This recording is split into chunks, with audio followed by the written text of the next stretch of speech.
Hey, welcome back to the channel. Today we're going to go over King Arthur pose. So King Arthur pose in yoga is a deep stretch here for your quads. So if you notice, if your quads seem like they're a little bit more tighter, maybe you're a bit more limited in range of motion in certain poses in yoga, they can keep you from getting a little bit deeper up into back bends, for instance. So this is a pose that you can add in on your own at home. And again, over time, it can help just start to lengthen these out. So you're going to need a wall and a yoga blanket. This is usually what I use. You just need a little bit of cushion for the knees.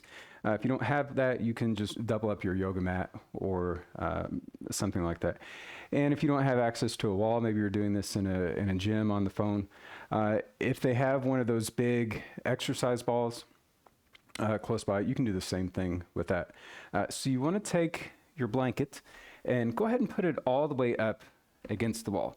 So I'm just going to show you sideways so it'll be a little bit easier to see here. You're going to start in tabletop. You're going to take your right knee back. So your right knee, you want to start with it about maybe about half a foot or so away from the wall. The top of your foot will touch the wall. And then from there, you can bring your left foot to the floor. So I'll go ahead and turn around here so maybe this will make a little bit more sense. Again, right foot to the wall and left knee a little bit further away, left foot to the floor.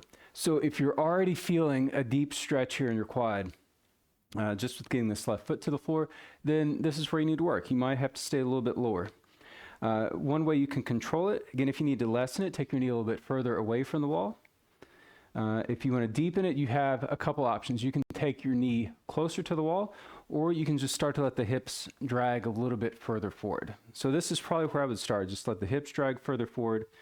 And then after you've worked your way up into it where you need to go a little bit deeper into it to get the same amount of stretch, then you can set that left knee down, and you can eventually maybe even getting your right shin flush to the wall, and then your left foot can come back to the floor.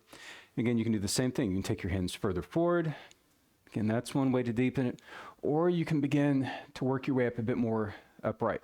And so, again, you can just kind of rest into this. You can let your forearms rest here on your thigh. And again, you can work through this for a bit.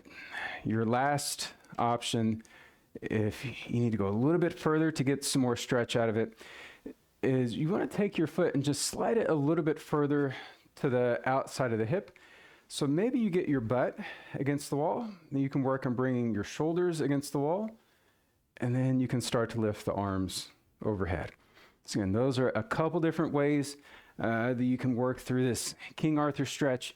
You can go ahead and practice it on the other side. And again, don't worry about getting the same range of motion from your right leg to your left.